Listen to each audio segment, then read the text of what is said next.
check. First things first. Good. Mic check. Next things next.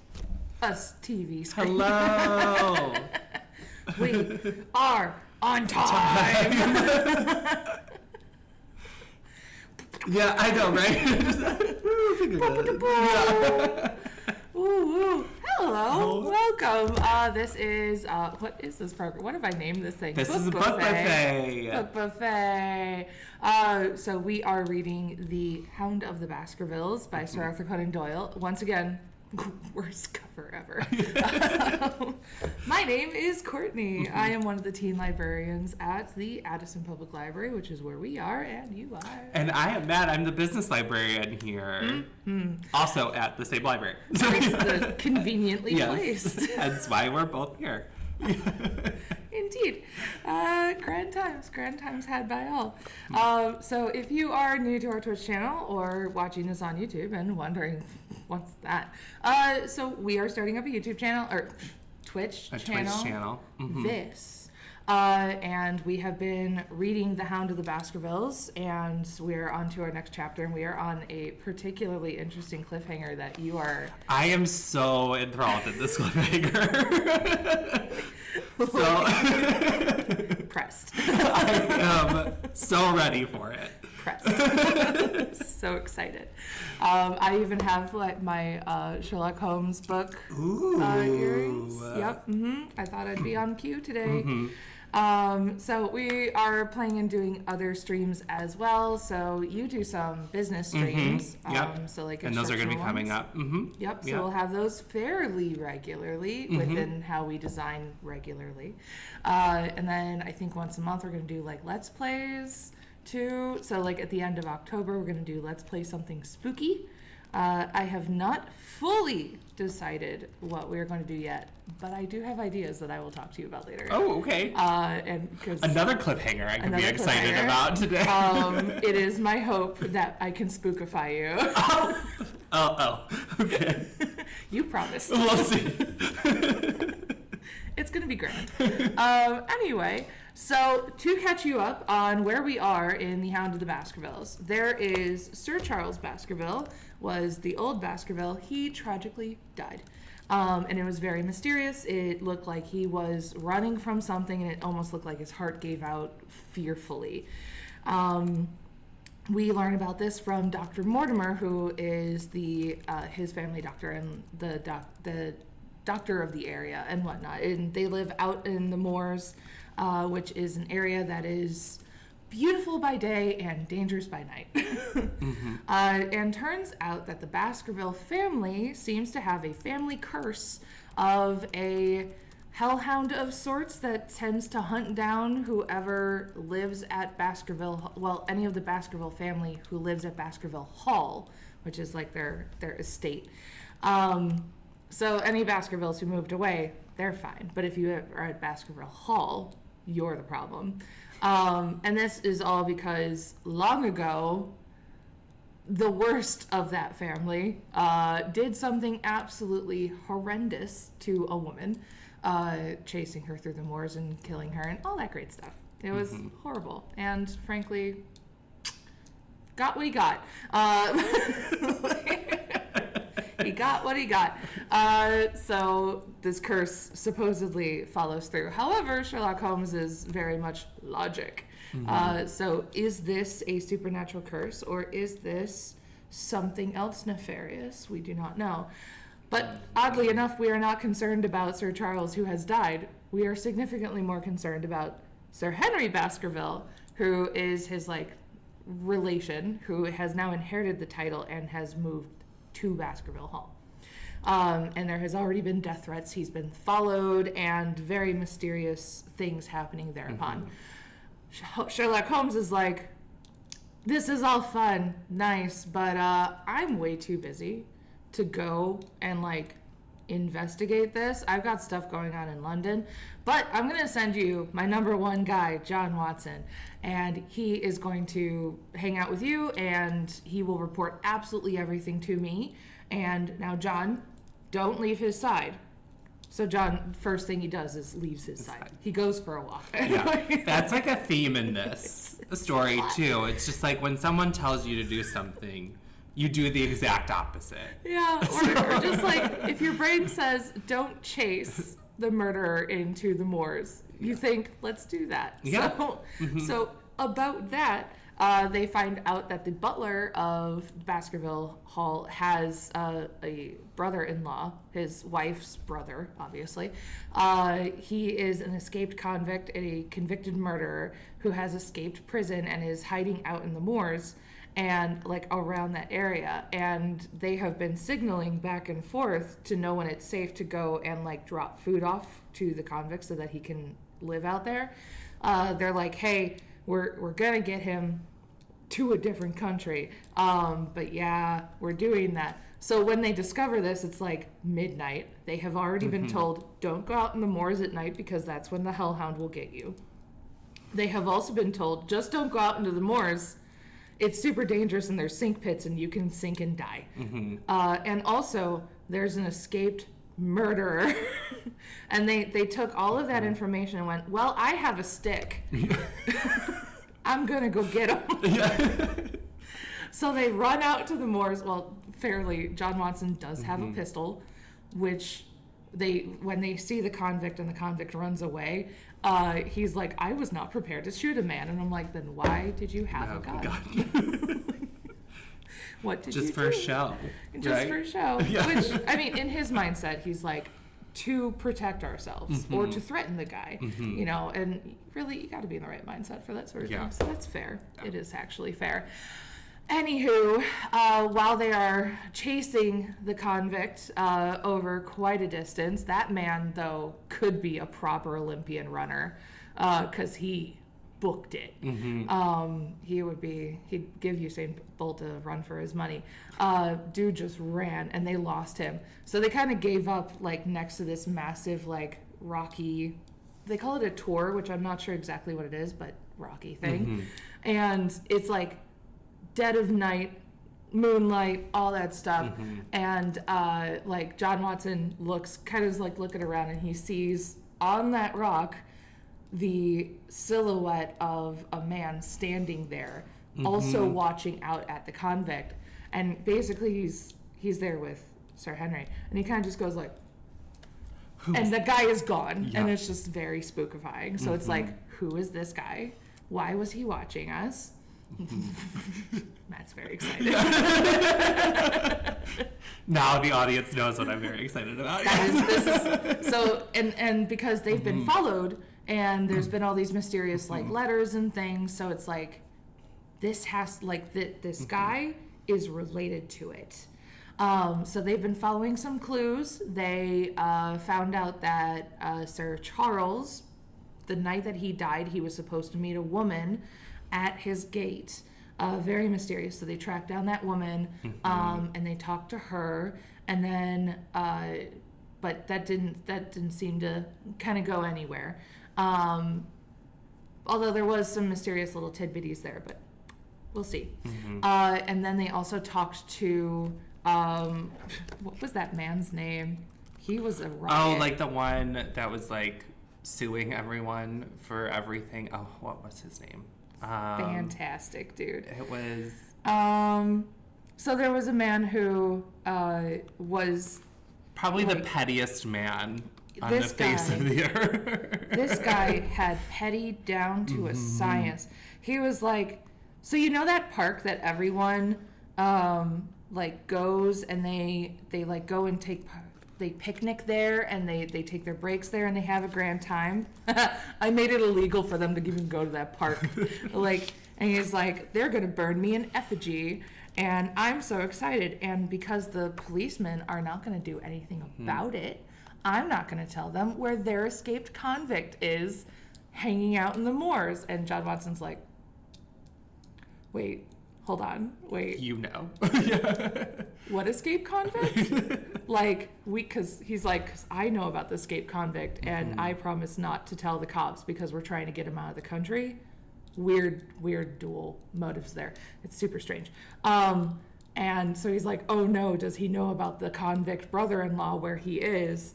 Turns out no. Turns out that this like pettiest man alive award winner he found out where this man on the tour was, because John Watson's also trying to figure out who that is. So they spot a errand boy, a boy who is like, who regularly delivers food. So this is how the petty man figured it out. He figured out that there was a kid who delivers food to that area every day, sometimes multiple times a day. And he's like, that's where he is. Mm-hmm. So John Watson's like, okay, great. And then he kind of like sneakily takes off, and then at a distance, and then doubles back, and he's like, okay, I'm going to go to that area. I'm going to find where that food was dropped. If the guy is there, I'm going to get him. Mm-hmm. And if he's not, I'm going to figure out which house he's at, and then I'm going to track him down, because there's like a bunch of like ruins of like old dwellings and stuff there from like Stonehenge times and such. So that's where we are. We are about to find out who the man on the tour is. Yeah, we're going to find out now. So just quick question for our audience, for those who are following along. What chapter are we currently on? So we are currently on chapter 11, appropriately named The Man on the Tour. Mm-hmm. And we're heading into chapter 12. We're heading into chapter 12. We're probably on the back quarter of chapter 11. So he had just finished talking to Mr. Pettyman, which I'm really annoyed that it's like Jackson or something. Franklin. I was close. I was very close. So Franklin, that guy was a riot. If like, go to like our YouTube and watch that last one. Maximum petty. Like we could take notes. Dude knew what's up. So we are starting back in. I did strategically stop before we hit to the cliffhanger. Yeah, which made me wait a week to find out. It is true, but that's because I really wanted your proper reaction. And also, the start of chapter 12 would kind of be on a low note. So, are you ready? I'm so ready. Excited because I know what happens. She would not tell me at all. No. Okay. All right. This is great.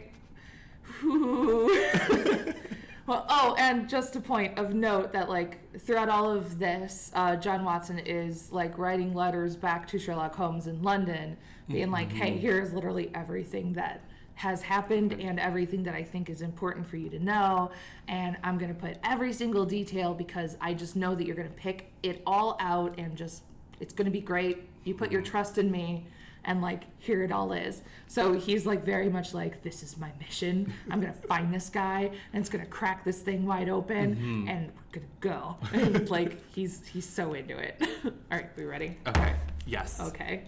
All right. The sun was already sinking when I reached the summit of the hill, and the long slopes beneath me were all golden green on one side and gray shadow on the other. A haze lay low upon the farthest skyline, out of which jutted the fantastic shapes of Belliver and Vixen Tor, which are locations, I assume. Over the wide expanse there was no sound and no movement. One great gray bird, a gull or a curlew, soared aloft in the blue sky and the desert beneath it. The barren scene, the sense of loneliness, and the mystery and urgency of my task all struck a chill to my heart. The boy was nowhere to be seen, but down beneath me in a cleft of the hills there was a circle of old stone huts, and in the middle of them there was one which retained sufficient roof to act as a screen against the weather. My heart leapt within me as I saw it. This must be the burrow which the stranger lurked. At last my foot was on the threshold of his hiding place, and his secret was within my grasp. Dun, dun, dun. As I approached the hut, walking as warily as Stapleton would do when he was poised with the net, as he drew near the settled butterfly, naturalist, butterfly catcher, I satisfied myself with that the place had indeed been used as a habitation. A vague pathway along the boulders led to the dilapidated opening which served as a door. All was silent within. The unknown might be lurking there, or he might be prowling on the moor. My nerves tingled with this sense of adventure. Throwing aside my cigarette, dude was smoking. Throwing aside my cigarette, I closed my hand upon the butt of my revolver and, walking swiftly up to the door, I looked in. The place was empty. It's like they keep like building the suspense, and I'm hoping it's not like so anticlimactic with it. Okay, we can keep going. We'll see. Like, next page, bud. But also, like, next page. It's a page. All right. But there were ample signs that I had not come upon a false scent. This was certainly where the man lived. Some blankets rolled in a waterproof lay upon a very stone slab upon which the Neolithic man had once slumbered. The ashes of a fire were heaped in a rude grate. Beside it lay some cooking utensils and a bucket half full of water. A litter of empty tins showed that the place had been occupied for some time, and I saw, as my eyes became accustomed to the checkered light, a pannikin and a half-fill bottle of spirits standing in the corner. In the middle of the hut, a flat stone served the purpose of a table, and upon this stood a small cloth bundle, the same, no doubt, which I had seen through the telescope upon the shoulder of the boy. It contained a loaf of bread, a tinned tongue, and 2 tins of preserved peaches. As I set it down again, after having examined it, my heart leaped to see that beneath it there lay a sheet of paper with writing upon it, and I raised it up, and this is what I read, roughly scrawled in pencil. Dr. Watson has gone to comb Tracy.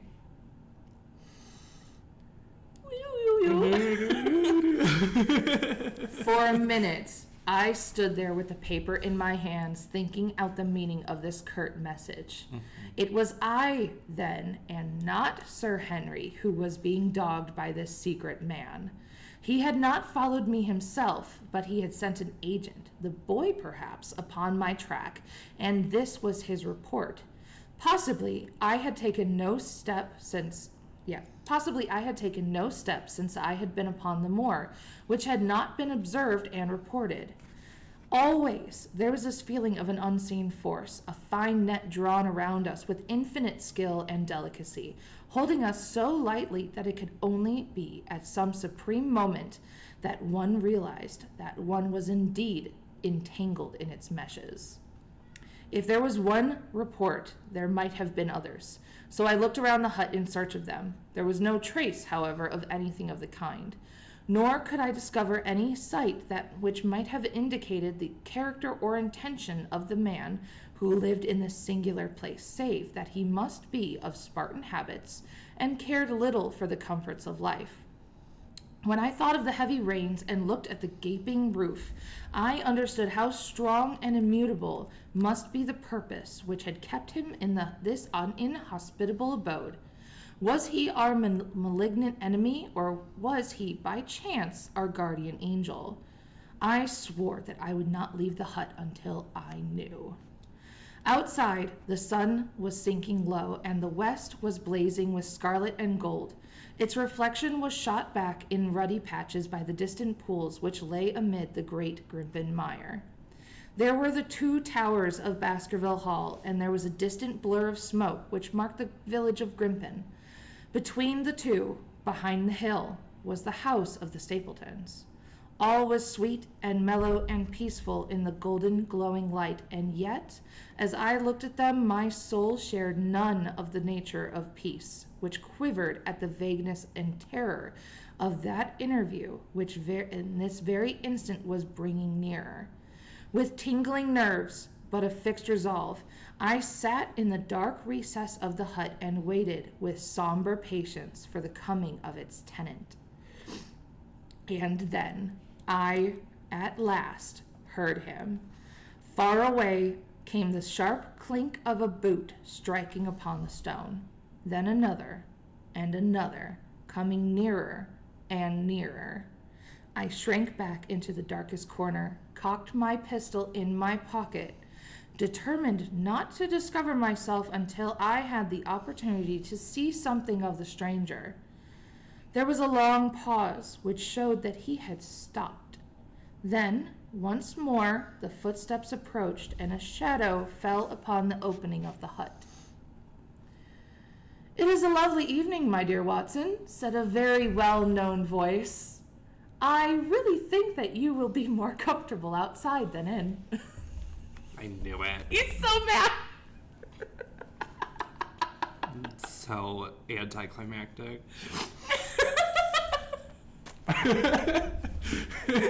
So mad. I was kind of thinking that when you were reading it today. Yeah,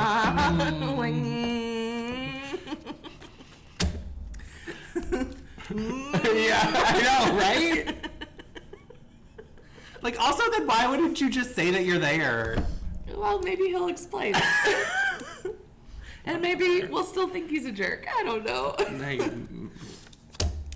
Another reason to be salty today. That's true. No, just kidding. Lots of salt. Yeah. Chapter 12, Death on the Moor. Ooh, Death on the Moor. All right, now, look, we've gotten back to a fun title. So we're fine. We're fine. Yeah. We're fine. Look at that angry face. Yeah. So upset. It's fine. I'm just creating like screenshots so that I could put it on a thumbnail for Just like me bright red, fuming. That'll be a good one. Thank you for that. All right. Salty. The chapter title is Salty. Chapter 12, Death on the Moor. For a moment or two, I sat breathless, hardly able to believe my ears, and then my senses and my voice came back to me with a crushing weight of responsibility, seemed in an instant to be lifted from my soul, which, I mean, totally fair. Like, the Like, relief. Yeah, like you're thinking you're in this corner, hidden, Yeah. ready to shoot a random person, and it's your boss. Who was, like, who just watching walks you. in the door. Phenomenal. That cold, incisive, ironical voice could belong to only one man in the world. "Holmes!" I cried. "Holmes! Come out," said he, "and please be careful with the revolver." Fair question. I stooped under the rude lintel, and there he sat upon a stone outside, his gray eyes dancing with amusement as they fell upon my astonished features. He was thin and worn, but clear and alert, his keen face bronzed by the sun and roughened by the wind. In his tweed suit and cloth cap, he looked like any other tourist upon the moor. And he had contrived, with that cat-like love of personal cleanliness, which was one of his characteristics, that his chin should be as smooth and his linen as perfect as if he were in Baker Street. So, like, the most that shows is that he's kind of tan. Mm-hmm. "I was never more glad to see anyone in my life," said I as I wrung him by the hand. "Or more astonished, eh? Well, I must confess to it. The surprise was not all on one side, I assure you. I had no idea that you had found my occasional retreat, still less that you were inside it until I was within 20 paces of the door. Honestly, compliment." That is a compliment for him. Look, he doesn't give those easily. "My footprint, I presume?" "No, Watson. I fear that I could not undertake to recognize your footprint amid all of the footprints in the world. If you seriously desire to deceive me, you must change your tobacconist. For when I see the stub of a cigarette marked Bradley, Oxford Street, I know that my friend Watson is in the neighborhood. See, you shouldn't smoke. Mm-hmm. You will see it there beside the path. You threw it down, no doubt, in that supreme moment when you charged into the empty hut." "Oh, exactly. I thought as much. And knowing your admirable tenacity, I was convinced that you were sitting in ambush, a weapon within reach, waiting for the tenant to return. So you actually thought that I was the criminal? Oh, I did not know who you were, but I was determined to find out. Excellent, Watson. And how did you localize me? You saw me, perhaps on the night of the convict hunt, when I was so imprudent as to allow the moon to rise behind me. Yes, I saw you then. And have no doubt searched all the huts until you came to this one? No, your boy had been observed, and that gave me a guide of where to look. Oh, the old gentleman with the telescope, no doubt. Yes, Franklin, that man is so much into everyone's gossip, he has a telescope on his roof. So, the old man with the telescope, no doubt. I could not make it out when first I saw the light flashing from the lens. I could not make it out when I first saw the light flashing from the lens. He rose and peeped into the hut. Ha! I see that Cartwright has brought up some supplies. What's this paper? So you have been to Combe Tracy, have you? Yes. To see Mrs. Laura Lyons. Oh, you know. Yeah. The double L from the letter. Yeah, the one from the letter. This is the woman who was going to be meeting Sir Charles Baskerville the night he died, but she didn't show for some reason, which I am personally suspicious about. Once again, I read this a long time ago. This is the only real big detail that I remembered. But I don't, I've got suspicions, but I don't remember if they're memories or new suspicions, whatever. What's the paper? So you've been to Combe Tracy to see Laura Lyons. Exactly. Well done. Our researches have evidently been running on parallel lines. And when we unite our results, I expect that we shall have a fairly full knowledge of the case. Well, I am glad from my heart that you are here, for indeed the responsibility and the mystery were both becoming too much for my nerves. But how in the name of wonder did you come to be here? And what have you been doing? I thought that you were in Baker Street working out that case in blackmailing. That was what I wished you to think. My dear fellow, you have been invaluable. Oh, sorry, I thought that was Watson. It's not. It's Sherlock still saying this. It's all very conversational, and it doesn't really say all the time who's speaking. Right. Right, that was what I wish you to think. Then you use me, and you do not trust me, I cried with some bitterness. I think that I have deserved better at your hands, Holmes. True. My dear fellow, you have been invaluable to me in this as in many other cases, and I beg that you will forgive me if I have seemed to play a trick upon you. In truth, it was partly for your own sake that I did it, and it was my appreciation of the danger which you ran which led me to come down and examine the matter for myself. Had I been with Sir Henry and you, it is confident that my point of view would have been the same as yours, and my presence would have warned our very formidable opponents to be on their guard. As it is, I have been able to get about as much as I could not possibly have done if I had been living in the hall, and I remain an unknown factor in the business, ready to throw in all my weight at a critical moment. But why keep me in the dark? For you to know could not have helped us and might possibly have led to my discovery. You would have wished to tell me something, or in kindness you would have brought me out some comfort or other, and so an unnecessary risk would be run. I brought Cartwright down with me. You remember the little chap at the express office? He had previously Sherlock had previously sent this kid to go and do a task and such. He's shown up earlier in the book. He has seen after my simple wants, a loaf of bread and a clean collar. But what does a man want more? Bread and clean clothes. Honestly, bread is awesome. Mm-hmm. I could eat bread all day. Yeah. But what does a man want more? He has given me an extra pair of eyes upon which a very active pair of feet, and both have been invaluable. Then my reports have been all wasted. My voice trembled as I recalled the pains and the pride in which I composed them. Holmes took a bundle of papers from his pocket. Here are your reports, my dear fellow, and very well thumbed, I assure you. I made excellent arrangements, and they are only delayed 1 day upon their way. I must compliment you exceedingly upon the zeal and the intelligence which you have shown over an extraordinarily difficult case. I was still rather raw over the deception which had been practiced upon me, but the warmth of Holmes's praise drove my anger from my mind. I felt also in my heart that he was right in what he had said, and that it was really best for our purpose that I should not have known that he was upon the moor. That's better, he said, seeing the shadow rise from my face. And now tell me the result of your visit to Mrs. Laura Lyons.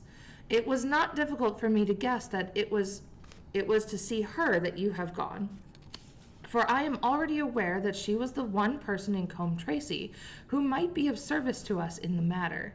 In fact, if you had not gone today, it is exceedingly probable that I should have gone tomorrow. The sun had set and dusk was settling over the moor. The air had turned chill, and we withdrew into the hut for warmth. There, sitting in the twilight, I told Holmes of my conversation with the lady. So interested was he that I had to repeat some of it twice before he was satisfied. How are we feeling now? I'm a little better. A little bit better. But it does really help that he was so very crazy when, like, historically speaking, he's really blunt and, like, socially unaware. So at least, like, I'm really glad that he's, like, I feel like he's genuine. Yeah. Like, because he wouldn't. I don't know, he doesn't actually have the social grace. You are side-eyeing in shock. Yeah. Yeah, let's side-eye that Sherlock, honestly. Yeah. No, he deserves the side-eye. Yeah. 100%. He needs to be side-eyed. Yeah. But a little less annoyed. Maybe a little shunned, too. Side-eye and shunned. Yeah, You can like... just We ignore him for the rest of the book. We only want John Watson. He's been doing great. He carried it for 12 chapters. He did. Okay? He did. And, He did, and we'll see how much more he carries it, honestly, because, like, we got a bit of a way. Yeah, like, super rude of Sherlock Holmes. Yeah. I would, Team Watson. I agree. Team Watson. Team Watson, yeah. Team Watson. I'm making t-shirts. I'm so excited. Like, we should, hey, we have a creative studio. I was just gonna say, if we want to do a commercial for our creative studio. We have our Cricut cutter, we have a heat press, we can make t-shirts. We should make t-shirts. Yes. That sounds phenomenal. Yeah, all right. I think we can all be on the same page. We're not livid at Sherlock, but we're not trusting him. Yeah. All right. Yeah. It's like a forgive but not forget type of thing. Never. Like. Yeah. And I say that having forgotten most of this book. I do recall being very surly at Sherlock for a really long time the first time I read this, because I was just like, you dare treat your friend this way? Like, how? Yeah. Oh. All right, so he has listened to the story. So here we go. This is Watson speaking. This is most important. Oh, no, this is he. This is Sherlock speaking. Again, this is so hard, I swear. This is most important, said he when I concluded. It fills up a gap which I had been unable to bridge in this most complex affair. He got important information! Go, Watson. Point for Watson. Yeah, I know. We should have like a little tally in the corner of our screen now. Yeah, the next story we'll have like... We'll have like a poster board. A red string web of something, and we'll have like tally marks for like points for you.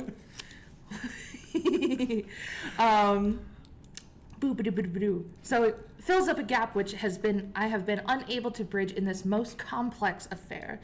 You are aware, perhaps, that a close intimacy exists between this lady and the man Stapleton. Oh, between Laura Lyons and Stapleton. Did we know that? I don't recall. Nor does John Watson. I did not know of a close intimacy. There can be no doubt about the matter. They meet, they write, there is a complete understanding between them. Now, this puts a very powerful weapon into our hands. If I could only use it to detach his wife, His wife? His wife. Stapleton's married? Ooh, okay. Stapleton's married? So who is his wife?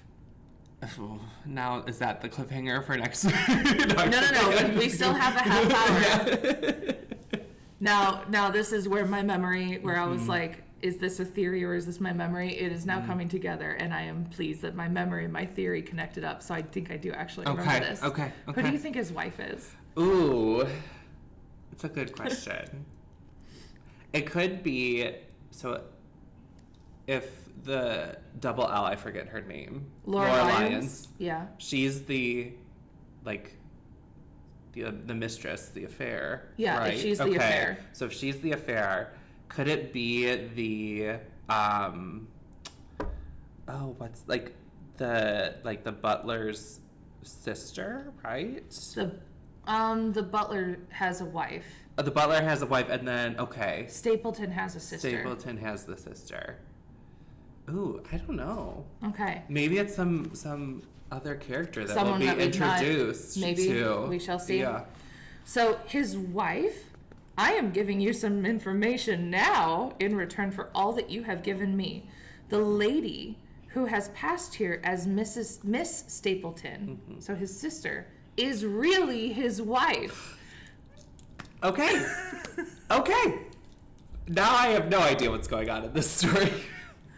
Okay, so you do remember that, like, Sir Henry Baskerville has been super crushing on Miss Stapleton. Yeah. Because they're under the assumption that they are siblings, because they introduced each other as siblings. So that was a lie. Yeah, and he's like, he proposed to marry her, and Stapleton, like, saw this from a distance and, like, irrationally ran and, like, socked the guy. Well, like, now he we know it's not jealous. so irrational. Turns out they're married, but why are they hiding it? Yes. You know, so... And there's still, the convict is it still their I think the sibling then? The convict is... Okay, so the butler and his wife is related to the convict, who is, I think, now out of the picture. Okay. So we don't have to worry about that anymore. Gotcha. So he was like a red herring character. Very. Okay. Yes. Okay. Which led us to all this other stuff, but yeah. So butler wife related to the convict, gone. So Stapleton's the naturalist, and he had a sister who is actually now his wife. And they've been friends with Sir Henry. Henry is crushing on the wife, sister wife. That's awkward. That's weird to say. The wife / sister. Stapleton, Mrs. Stapleton. Lady Stapleton. Lady Stapleton. Yes, this is old-timey English. Yes. I know. Well, it's Miss Stapleton, but it's Mr. Miss is very confusing to me sometimes. It just blends together. So she was pretending to date Henry Baskerville.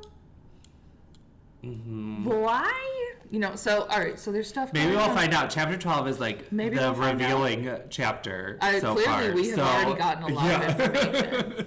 All right, so Miss Stapleton is in reality his wife. Good heaven, Holmes, are you sure of what you say? How could he have permitted Sir Henry to fall in love with her? Sir Henry's falling in love could do no harm to anyone except Sir Henry. He took particular care that Sir Henry did not make love to her, yet, as you have seen yourself observed, I repeat, so, like, Henry was about to kiss her, and that was when Stapleton, like, came in and socked him. I repeat that the lady is his wife and not his sister.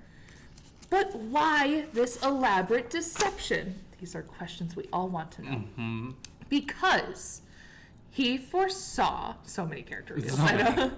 Because he foresaw that she would be very much more useful to him in the character of a free woman. All my unspoken instincts, my vague suspicions suddenly took shape and centered upon the naturalist. In that impassive, colorless man with his hat, his straw hat, and his butterfly net, I seemed to see something terrible, a creature of infinite patience and craft, with a smiling face and a murderous heart. Is it he then, who is our enemy? Is it he who dogged us in London? So I read the riddle. And the warning, it must have come from her. Exactly. The shape of some monstrous villainy, half seen, half guessed, loomed through the darkness which had gripped me so long. But are you sure of this, Holmes? How do you know that the woman is his wife? Because he so far forgot himself as to tell you the true piece of autobiography upon which he first met you. I dare say that he has many times regretted it since. All right, wait, what was that sentence? Because he so far forgot himself as to tell you a true piece of autobiography upon the occasion when he first met you. So he forgot to tell you something about himself. Or like he did he tell was you so something. was so in his character of brother, sibling, that he like Oh, no. What gave it a is, nugget of, he accidentally gave a piece of real information that can be traced back. Yeah. So here it is. He was once a schoolmaster in the north of England.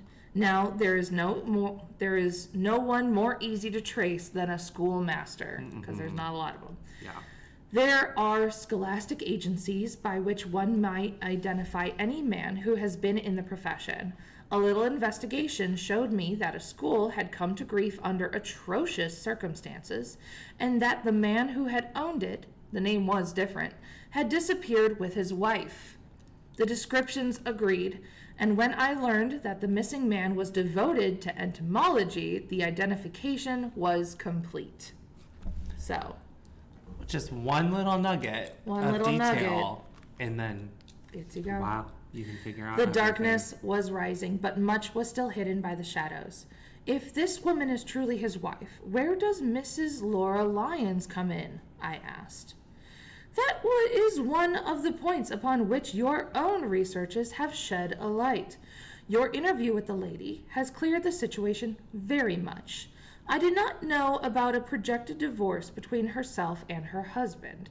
In that case, regarding Stapleton as an unmarried man, she counted, no doubt, upon becoming his wife. And when she is undeceived? Well, then we may find the lady of service. It must be our first duty to see her, both of us, tomorrow. Don't you think, Watson, that you are away from your charge rather long? Yes. You were told not to leave Henry Baskerville alone, and you've been gone all day. Your place should be at Baskerville Hall. Yes, that is true.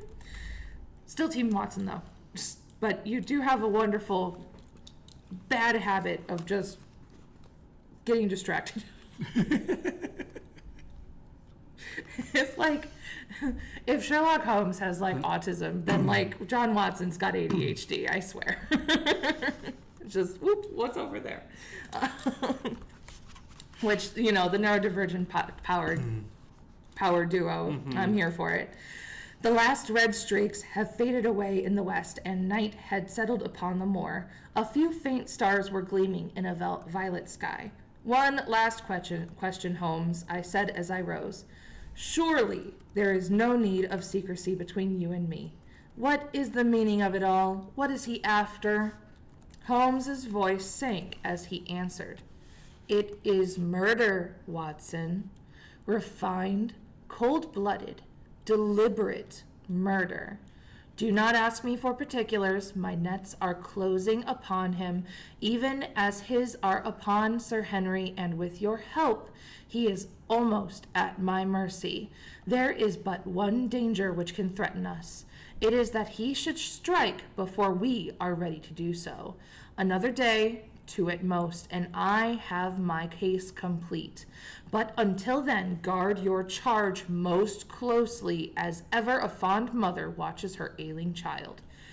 Your mission today has justified itself, and yet I could almost wish that you had not left his side. Hark!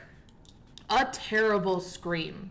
A prolonged yell of horror and anguish burst out in the silence of the moor. That frightful cry turned to the blood into ice in my veins. "Oh my God," I gasped. "What is it? What does it mean?" Holmes sprang to his feet, and I saw his dark, athletic outline in the door of his hut, and his shoulders stooping, his head thrust forward, his face peering into the darkness. "Hush!" he whispered. "Hush!" Don't you love that? You hear a noise and somebody goes, "What's that?" You're like, "Shut up." I'm trying to hear it. And if it's coming from me. Like you hear a bang in your house and you're just like, Yeah. "Oh no."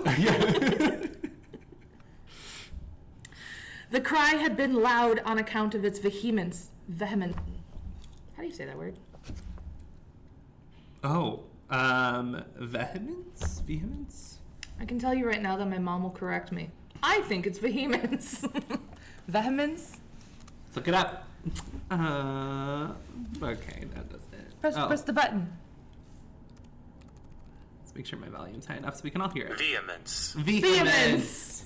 Vehemence. Okay. Look, I disagree. Anyway, the cry had been loud on account of its vehemence, but it had pealed out from somewhere far off into the shadowy plain.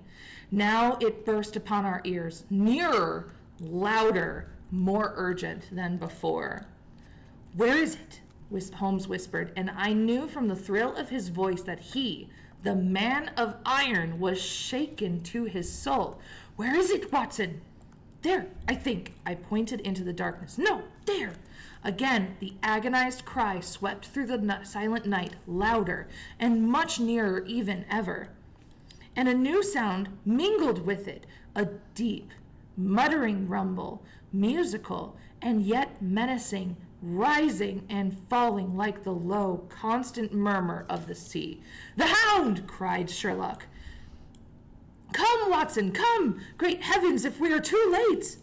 He had started running swiftly over the moor, and I had followed at his heels, but now, from somewhere among the broken ground immediately in front of us, there came one last despairing yell, and then a dull, heavy thud. We halted and listened.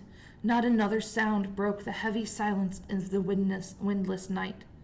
I saw Holmes put his hand to his forehead like a man distracted. He stamped his feet upon the ground. "He has beaten us, Watson. We are too late." "No, surely not. Fool that I was to hold my hand. And you, Watson, see what comes of abandoning your charge. But by heaven, if the worst has happened, we'll avenge him." Uh-oh. Uh-oh. Oh, dear. Mm-hmm. Oh, vehemence. We should make that our word of the day. Ooh, that would be a good Yeah. thing. Mm-hmm. After school, we've got a bunch of kiddos who come after school, and we have them make words out of we make sentences out of difficult words for candy. That would be fun. Yeah. Yeah.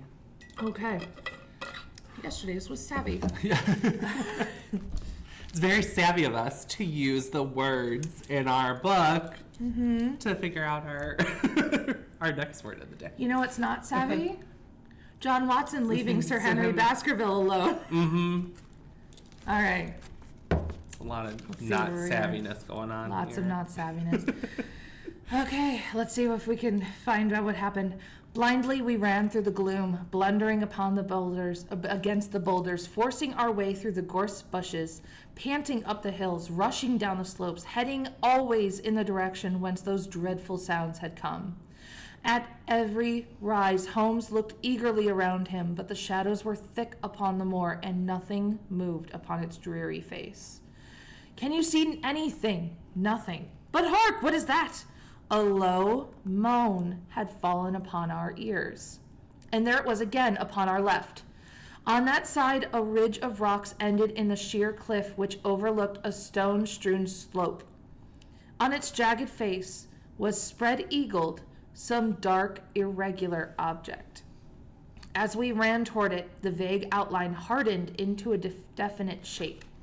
It was a prostrate man, face down upon the ground, the head doubled under him in a horrible angle, the shoulders rounded and the body hunched together as if in an act of throwing a somersault. So grotesque was the attitude that I could not for the instant realize that the moan had been the passing of his soul.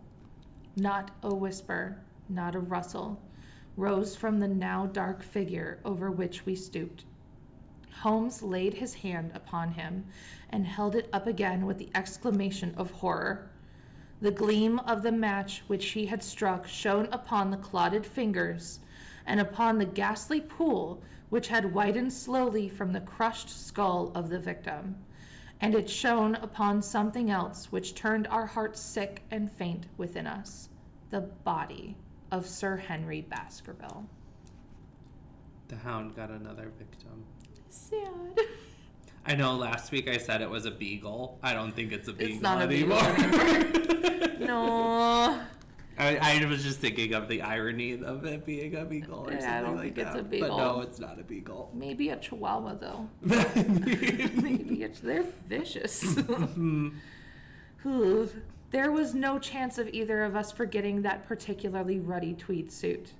The very one which he had worn the first morning that we had seen him in Baker Street. We caught the one clear glimpse of it, and then the match flickered and went out. Even as the hope had gone out of our souls, Holmes groaned and his face glimmered white through the darkness. The brute, I cried with clenched hands. Oh, Holmes, I shall never forgive myself for having left him to his fate. I am more to blame than you, Watson. In order to have my case well-rounded and complete, I have thrown away the life of my client. It is the greatest blow which had befallen me in my career. And how could I know that he would risk his life upon the moor in the face of all my warnings? Because neither one of these men listened to your instructions. Mm-hmm. They're like, let's chase a murderous convict into the moors at night with a stick. Anywho. That we should have heard his screams. My God, those screams. And yet I have been unable to save him. Where is this brute of a hound which drove him to his death? It may be lurking among these rocks at this instant. And Stapleton, where is he? He shall answer for this deed. He shall. I will see to it. Uncle and nephew have been murdered. The one frightened to death by the very sight of the beast, which he thought to be supernatural, and the other driven to his end in his wild flight to escape from it. But now we have to prove the connection between the man and the beast. Save from what we have heard, we cannot even swear to the existence of the latter, since Sir Henry has evidently died from the fall. But by heavens, cunning as he is, the fellow shall be in my power before another day is past. We stood with bitter hearts on either side of the mangled body, overwhelmed by this sudden and irrevocable disaster, which had brought all our long and weary labors to such a piteous an end. Then, as the moon rose, we climbed to the top of the rocks over which our poor friend had fallen, and from the summit we gazed out over the shadowy moor, half silver and half gloom. Far away, miles off, in the direction of Grimpen, a single, steady yellow light was shining. It could only come from the lonely abode of the Stapletons. With a bitter curse, I shook my fist at it as I gazed. Why should we not seize him at once? Our case is not complete. The fellow is wary and cunning to the last degree. It is not what we know, but what we can prove. If we make one false move to the villain, he may escape us yet. What can we do? There will be plenty for us to do tomorrow. Tonight, we can only perform the last offices to our very poor friend. Together, we made our way down the precipitous slope and approached the body, black and clear upon the slivered stones. The agony of those contorted limbs struck me with a spasm of pain and blurred my eyes with tears. We must send for help, Holmes. We cannot carry him all the way to the hall. Good heavens, are you mad? He had uttered a cry and bent over the body. Now he was dancing and laughing. and wringing my hand, shaking his hand vigorously. Could this be my stern and self-contained friend? These were sudden fires indeed. A beard, the man has a beard. A beard? It is not the baronet, it is, why, it is my neighbor, the convict.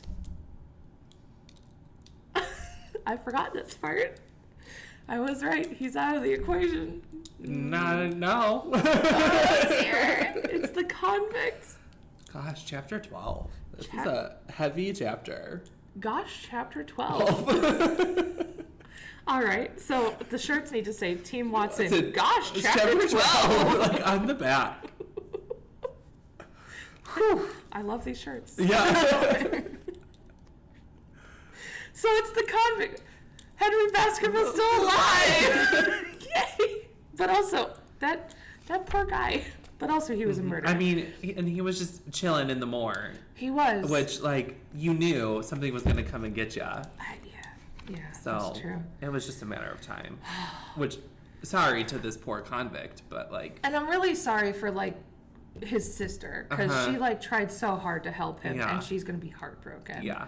Like, but she's also in on this lying scheme, so like, is something going on? She was harboring a convict, so like, it's not a great spot. Anyway, a man has died. Very in true. not a very great way.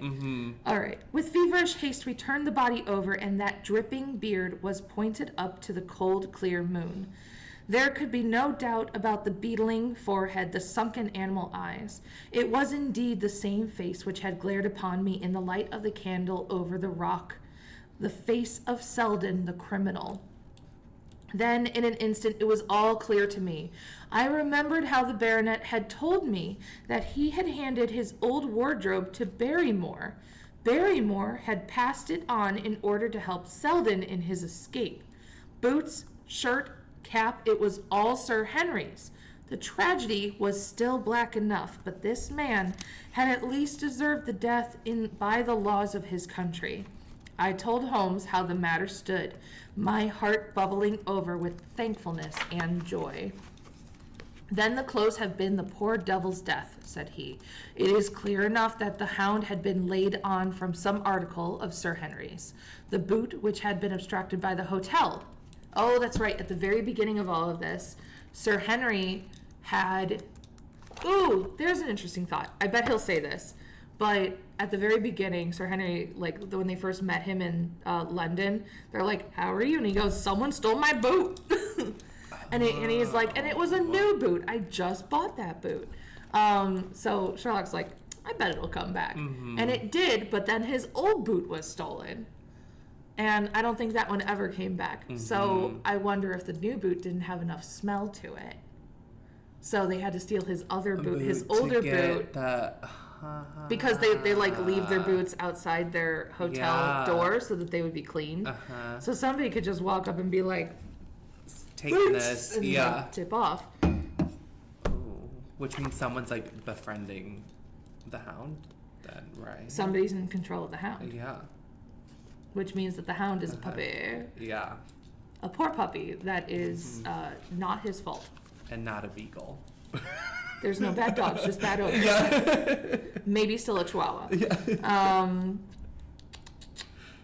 The boot. There it is. The boot, which had been that was abstracted in the hotel in all probability, and so ran the man down. There is one very singular thing, however. How came Selden, in the darkness, to know that the hound was on his trail? Well, he heard him. To hear a hound upon the moor would not work a hard man like this convict into such a paroxysm of terror that he would risk recapture by screaming wildly for help. By his cries, he must have run a long way after he knew that the animal was on his track. How did he know? A greater mystery to me is why this hound, presuming that all of our conjectures are correct, I presume nothing. I'm sure you do. Well then, why this hound should be loose tonight? I suppose that it does not always run loose upon the moor. Stapleton would not let it go unless he had a reason to think that Sir Henry would be there. My difficulty is the more formidable of the two, for I think that we shall very shortly get an explanation of yours. While mine may remain forever a mystery, the question is now, what shall we do with this poor wretch's body? We cannot leave it here to the foxes and the ravens.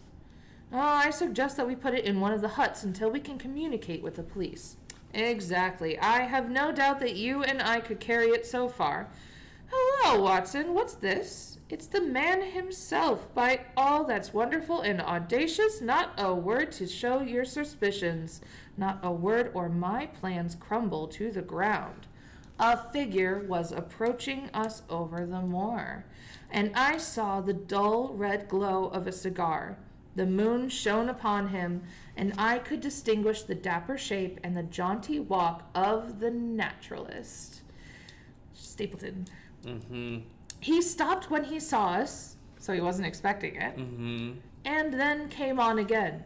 Why, Dr. Watson, is that not you, is it? You are the last man that I should have expected to see out on the moor this time of night. But, dear me, what's this? Somebody hurt? No, don't tell me that this is our friend Sir Henry. He hurried past me and stooped over the dead man. I heard a sharp intake of breath as the cigar fell from his fingers. Who's this? He stammered. It is Selden, the man who escaped from Princeton, the prison thing. I'm looking for a spot where we can kind of like stop off. Stapleton turned his ghastly face upon us, but by some supreme effort he had overcome his amazement and his disappointment. He looked sharply from Holmes to me. Dear me, what a very shocking affair. How did he die? It appears that he broke his neck by falling over these rocks. My friends and I were strolling on the moor when we heard a cry. I heard the cry also. That was what brought me out. I was uneasy about Sir Henry.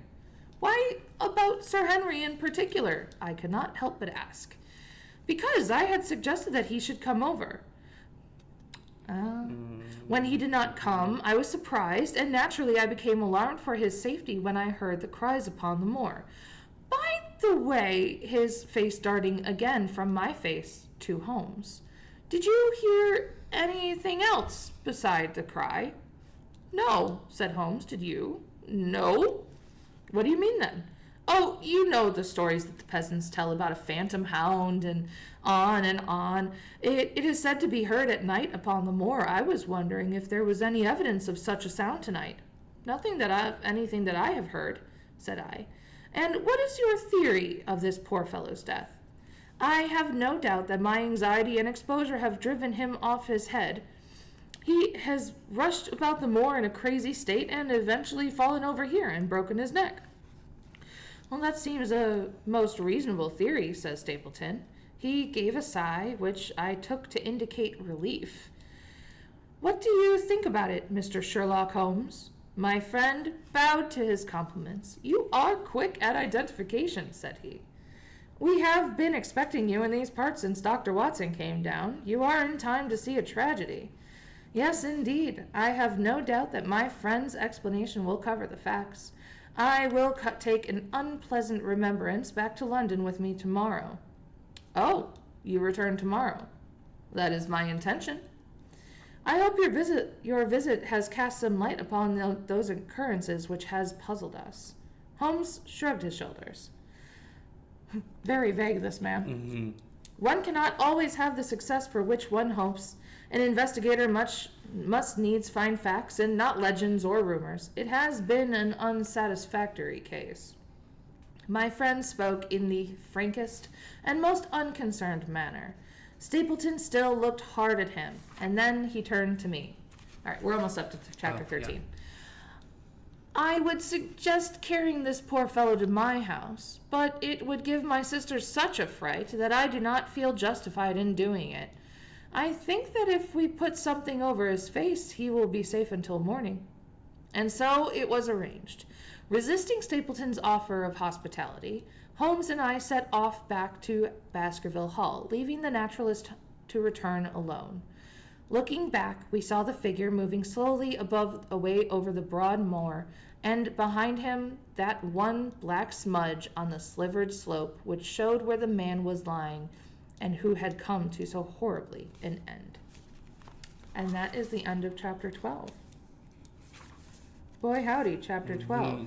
That was a heavy, heavy chapter. That was a lot going on in that very chapter. heavy chapter. With lots of details, lots of reveals. Yeah. And like we're very much at the, how many chapters we got? All right, so there's chapter 13, 14, and then 15 I think is the very end of it. So so we're coming to the end. We're coming to the end. We're figuring out who it's going to be popping off. What is going on. Yeah. All right. Well, I hope that was as exciting for you. And I look forward to going through and finding the very best screenshots for our thumbnail. It's gonna be grand. Thank you for joining us. We will be back for chapter 13. Next Thursday. Should be fun. Yeah. So yeah. All right. Have a great rest of your day, everyone. Bye. Also, enjoy our new end of slide little videos while I go click off. So bye.